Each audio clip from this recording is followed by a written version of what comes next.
Hello guys, magandang tanghali guys. Ayan guys, ito po yung aming bakbaking ngayong araw guys, no. Mag-i-beam po kami dahil matigas na po yung manubila. Ayan po, ipapakita ko sa inyo guys, no. Ayan, ayan sira po yung bearing. Kaso nga lang ngayon na break time po namin ngayon, kaya hindi muna namin titirahin mamaya-maya pagkatapos ng break time namin. No guys, kasi kahapon po transmission yung tinira ko. Tinira namin guys. Ayan. Ngayon naman I-beam. Ito guys, no. Wing van po to, wing van. Ayan. Ayan. Kasi pag bawat tihit niya, lumalangit-ngit daw. Kaya ina-I-beaman namin guys. So, grabe, ang tigas. Ang hirap talaga baklasin to.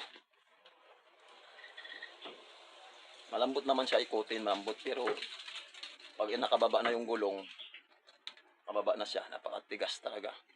Hihitin yung manubila. Ayan guys. Kaso nga lang, kailangan pa namin na hugutin yung kabuuhan I-beam. Kasi matigas yung